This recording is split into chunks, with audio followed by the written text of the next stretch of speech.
আয়াতুল কুরসি পড়ে হাতের মধ্যে জোরে জোরে 3টা তালি দিলে তালির আওয়াজ যত দূর যাবে ততদূর চোর ডাকাত বা শয়তান আসতে পারবে না, এটা কতখানি সত্যি? যেরমে কোরআন শরীফ থাকে সেরমে টিভি চালানো যাবে কি না? টেবিল চেয়ারে ভাত খাওয়া যাবে কিনা? নামাজে হাঁচি আসলে কি আলহামদুলিল্লাহ বলতে হবে? ওযু করার সময় কেউ সালাম দিলে কি জবাব দেওয়া যাবে? কোরআন শরীফ ভুলবশত পা ঠেকলে করণীয় কি? আজানের সময় মাথায় কাপড় দেওয়া কি আবশ্যক? ওযু করার সময় আজানের জবাব দেওয়া যাবে কি? ওমরার কথা বলে বিদেশে গিয়ে যারা আয় রোজগার করে তাদের ইনকাম হালাল হবে কিনা? মামাতো বোনের মেয়েকে বিয়ে করা জায়েজ হবে কি না? আমি বেকার, অনেক হতাশা থেকে কিভাবে মুক্তি পাবো? প্রিয় দর্শক, আমরা যে সমস্ত প্রশ্নগুলো ইতিমধ্যে আমাদের কাছে চলে এসেছে সেগুলোর উত্তর দেওয়ার মাধ্যমে আমাদের আজকের এই পর্ব শুরু করি। রায়হান হাসান জানতে চেয়েছেন, ওযু করার সময় কেউ সালাম দিলে কি জবাব দেওয়া যাবে? উত্তর হলো যাবে, কোনো অসুবিধা নেই। ওযুর মধ্যে ওযুর ফাঁক দিয়ে আপনি কারোর সালামের জবাব দিতে পারেন, তবে পানির ট্যাপ ইত্যাদি বন্ধ করে নেবেন যাতে করে পানি অপচয় না হয়, আর গল্প স্বল্প করা যাবে না। মেহেদী হাসান জানতে চেয়েছেন, নামাজে হাঁচি আসলে কি আলহামদুলিল্লাহ বলতে হবে? ভাই মেহেদী হাসান, নামাজে যদি হাঁচি আসে তাহলে সেক্ষেত্রে আমাদের কোনো কিছু বলতে হবে না, কারণ আলহামদুলিল্লাহ বলা, ইয়ারহামুকাল্লাহ বলা এগুলো সালাতের বাইরের জন্য প্রযোজ্য, সালাতের মধ্যে এগুলো বলা যাবে না। এরপরে এমডি মুজাহিদুল ইসলাম আপনি জানতে চেয়েছেন, কোরআন শরীফ ভুলবশত পা ঠেকলে করণীয় কি? কোরআনে কারীম এখানে যদি ভুলবশত পা লেগে যায় বিশেষ কোনো করণীয় নেই, তবে সাবধান থাকতে হবে কোরআনের প্রতি অসম্মান যাতে ইচ্ছা অনিচ্ছা না হয়, বাস, এছাড়া বিশেষ কোনো করণীয় নেই। জিয়াউদ্দিন জানতে চেয়েছেন, ভাগিনা ভাগ্নিকে আব্বু আম্মু বলে ডাকা যাবে কিনা? অসুবিধা নেই, এটা সে অর্থে প্রকৃত অর্থে আব্বু আম্মু বলা হয় না, যার কারণে ইন্নামাল আমালু বিন্নিয়াত, তাদেরকে মানে আব্বু আম্মুর মতো মানে শ্রদ্ধার স্নেহের সেই জায়গা থেকে বলা যেতে পারে, কিন্তু পরিচয় দিয়ে আব্বু আম্মু তারা আমার বাবা মা এরকম কোনো পরিচয় তার আপনি দিচ্ছেন না, যদি দিতেন তাহলে সেক্ষেত্রে এটি গুনাহের কারণ হতো। রূপালী বিনতে জামাল আপনি জানতে চেয়েছেন, ফাঁকা দাঁতে ক্যাপ লাগালে বা নকল দাঁত লাগালে অজু হবে কিনা? উত্তর হলো হ্যাঁ, অজু হয়ে যাবে। দাঁতের প্রতিটি চিপায় ফাঁক করে আপনাকে পানি পৌঁছাইতে হবে, তার জন্য কসরত করতে হবে, এরকম কোনো কথা নেই, আর এটা কোনোদিন সম্ভব নয়। প্রত্যেকটা দাঁতের মধ্যবর্তী যে চিপা আছে সেখানে পানি পৌঁছানো এটা কোনো সহজ কাজ নয়, অতএব এটা শরীয়ত আমাদেরকে নির্দেশ করেনি। আল হারজু মাদফু, ইসলামী শরীয়তের একটা মূলনীতি হলো যে জিনিসটা আমাদের জন্য খুব কষ্টকর হয়, যে জিনিসটা আমাদের জন্য খুব ঝামেলার হয়ে যায়, সেটা কিন্তু ইসলাম আমাদেরকে করতে বাধ্য করে না। ফজলে রাব্বি জানতে চেয়েছেন, ওমরার কথা বলে বিদেশে গিয়ে যারা আয় রোজগার করে তাদের ইনকাম হালাল হবে কিনা? যদি যে কাজটা করছেন সে কাজটা হালাল কাজ হয়, হারাম কোনো কাজ করছেন না, তাহলে সেখান থেকে উপার্জিত অর্থ তার জন্য হালাল হবে ইনশাআল্লাহ। তবে তিনি ধোঁকা দিয়েছেন, প্রতারণা করেছেন, তার জন্য তিনি কবিরা গুনাহ করেছেন, এবং এই কবিরা গুনাহ থেকে তওবায়ে নাসুহা করে ক্ষমা চাওয়ার আগ পর্যন্ত ক্ষমা হবে না। আমরা মনে করি যে অপরাধ একটা করে ফেলি পরে মাপ চেয়ে নেব, এটা আসলে কোনো তওবা না। অপরাধ করার পরে লজ্জিত হয়ে নিজের আপনজনকে ভুলে হত্যা করে ফেললে মানুষ যেরকম সারা জীবন সেই পাপের জন্য প্রায়শ্চিত্ত করে, সেরকম প্রায়শ্চিত্ত করতে হবে, এটা হবে তওবা ইনশাআল্লাহ। তখন আল্লাহর কাছে সেরকম গুনাহ থেকে আপনি মুক্তি লাভ করতে পারবেন। অতএব হারাম হয়ে যাবে না পুরো উপার্জন, কিন্তু তওবা করতে হবে। ফাতেমা আক্তার নীলা আপনি জানতে চেয়েছেন, সূরা ইয়াসিন পড়লে মনের আশা পূরণ হয়, এটা কি সত্য? কোন ফাতেমা সূরা ইয়াসিন পড়লে মনের আশা পূরণ হয় এরকম কোনো কথা রাসূল করিম সাল্লাল্লাহু আলাইহি সাল্লামের কোনো হাদিস থেকে আমরা জানি না, এটা সঠিক নয়। সাইফুল ইসলাম আপনি জানতে চেয়েছেন, ওযু করার সময় আজানের জবাব দেওয়া যাবে কি? ওযু করার সময় আজানের জবাব দেওয়া যাবে যদি আপনি ওযুর ফাঁকে ফাঁকে দিয়ে ফেলতে পারেন, কোনো অসুবিধা না থাকে, পানি অপচয় না হয়, ফাঁকে ফাঁকে দিয়ে ফেলতে পারেন। ওযুর সময় তো বিশেষ কোনো দোয়া নাই, অতএব মুখে আপনি সে আমলটা করতেই পারেন।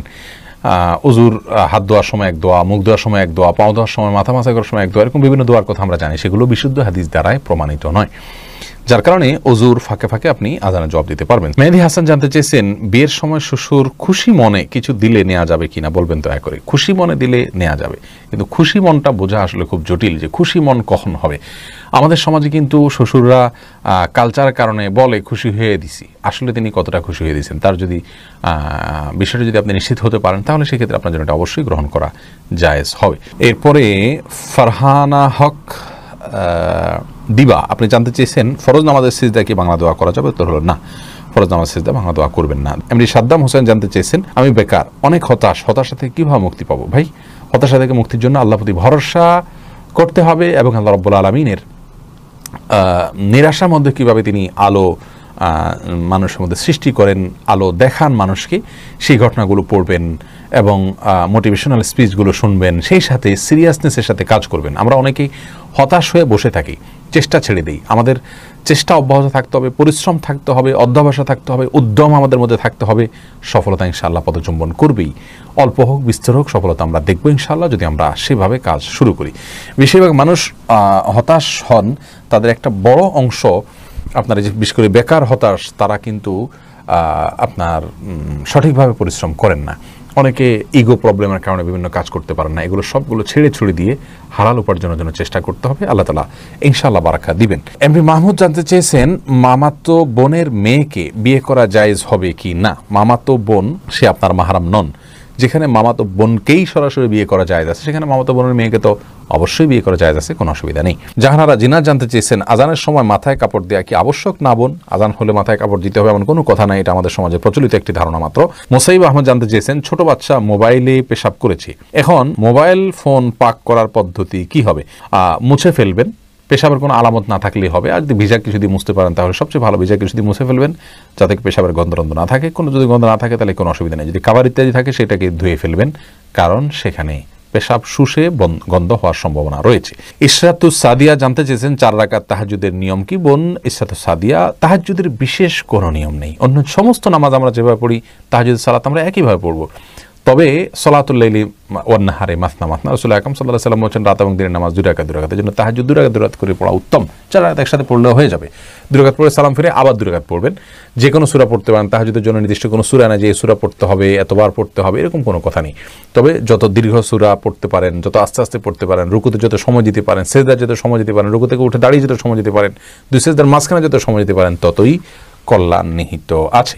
এমডি কাইয়ুম রাহমা এই নাম থেকে আমি যে প্রশ্নটি দেখতে পাচ্ছি সেটা হলো, টেবিল চেয়ারে ভাত খাওয়া যাবে কিনা? উত্তর হলো যাবে। তবে রাসূল করিম সাল্লাল্লাহু আলাইহি ওয়াসাল্লাম সম্পর্কে হাদিসে বর্ণিত হয়েছে, মা আকালা নবী সাল্লাল্লাহু আলাইহি ওয়াসাল্লাম আলাল খেওয়ান কাত্তু, তিনি কখনো খেওয়ানের উপরে খান নাই। খেওয়ানের ব্যাখ্যা অনেকে বলেছেন টেবিল চেয়ার, যার কারণে এটা অ্যাভয়েড করা, বিশেষ করে হেলান দিয়ে তিনি কখনো খাননি, এরকম একটি বর্ণনা পাওয়া যায়।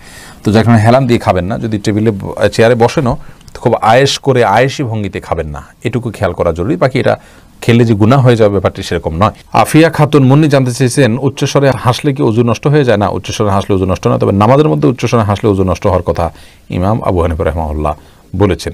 দেলোয়ার হোসেন জানতে চেয়েছেন, যে রুমে কোরআন শরীফ থাকে সে রুমে টিভি চালানো যাবে কি না? দেখুন, যেই রুমে কোরআনে কারীম থাকে সে রুমে টিভি চালানো, টিভিতে যদি হারাম কিছু প্রদর্শিত হয় সে রুমে চালানো গুনাহ, কোরআন না থাকলে সে রুমে চালানো গুনাহ হবে। অর্থাৎ হারাম জিনিস যদি প্রদর্শিত হয় সেটা সব জায়গাতেই দেখা গুনাহের হবে।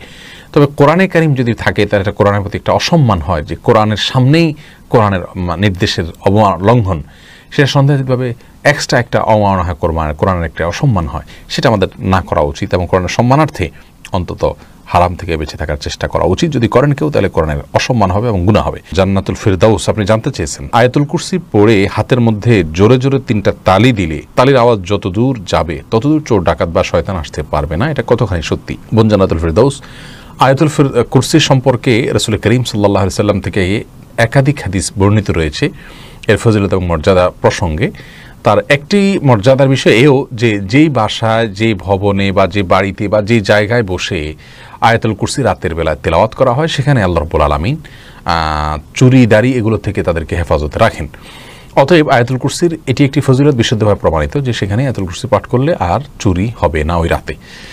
কিন্তু এর মানে এই নয় যে, যেমনটা আপনি বলেছেন যে 3 বার তালি দিতে হবে, তারপর তালের আওয়াজ যতদূর যাবে ততদূর আপনার প্রোটেকশনে চলে আসবে, এরকম কোনো কথা কোনো বিশুদ্ধ হাদিসে বর্ণিত হয়েছে বলে আমাদের জানা নেই। এরপরে জান্নাত রাখি আপনি জানতে চেয়েছেন, স্বামী পরকীয়া লিপ্ত হয়ে দূরে সরে আছে, তাকে কাছে ফিরিয়ে আনার কোনো আমল আছে কিনা? বোন জান্নাত, অনেকে আমাদের কাছে এই বিষয়গুলোর জন্য আমল চান। আমরা মনে করি দোয়া, জিকির এগুলো কোনো বোধহয় মিরাকল, অর্থাৎ এগুলো পড়লে অটোমেটিকভাবে আমাদের কোনো অলৌকিকভাবে কিছু ঘটে যাবে। এটি মৌলিকভাবে আমাদের একটি ভুল ধারণা। মনে রাখা উচিত যে আমাদের কর্মের মাধ্যমে আমাদের জাগতিক সমস্যাগুলো সমাধান করতে হবে, সেই সাথে আল্লাহ রাব্বুল আলামিনের কাছে প্রার্থনা করে রাখতে হবে, দোয়া করে রাখতে হবে তিনি যাতে সহজ করে দেন। এখন আপনার স্বামী পরকীয়া লিপ্ত হলে তাকে কাউন্সেলিং করতে হবে, তার সংশোধনের জন্য যথাযথ ব্যক্তি নিয়োগ করতে হবে, তাদেরকে ব্যবহার করতে হবে, আপনি নিজে চেষ্টা করতে হবে, আল্লাহর কাছে দোয়া সেই সাথে চালাতে হবে।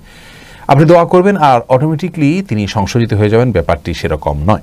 বিধায় আমাদের এই বিষয়টি খেয়াল করা উচিত। আপনি তাকে নিজের দিকে আকৃষ্ট করুন, তাকে কিভাবে ফেরানো যায় তার জন্য সমস্ত পন্থাগুলো অবলম্বন করুন। আল্লাহর ভয় দেখাতে থাকুন, যাদের মাধ্যমে বোঝালে সম্ভব হয় তিনি বুঝবেন, সম্ভাবনা আছে তাদের মাধ্যমে বোঝাবেন, এবং সেই সাথে আপনি নিজেকে আকর্ষণীয় করে তার সামনে তুলে ধরুন এবং আল্লাহ রাব্বুল আলামিনের কাছে দোয়া করতে থাকুন। সাধারণভাবে দোয়া কবুলের সময়গুলোকে আপনি কাজে লাগান, এবং বিশেষ করে সূরা ফুরকানের আয়াত নম্বর ৭৪ সেই অংশটা আপনি পাঠ করবেন, রব্বানা হাব লানা মিন আজওয়াজিনা ওয়া যুররিয়াতিনা কুররাতা আয়ুন। আল্লাহ আমার স্বামী, আমাদের পরিবার সদস্য, আমাদের সন্তান সন্ততি, তাদেরকে আমার জন্য চোখ শীতল হয় এরকম মানুষ বানিয়ে দেন। ওয়াজআলনাল মুত্তাকিনা ইমামা, এবং আমাদেরকে মুত্তাকিদের ইমাম বানিয়ে দেন। এ দোয়া আপনি বিশেষ করে পড়বেন ইনশাআল্লাহ।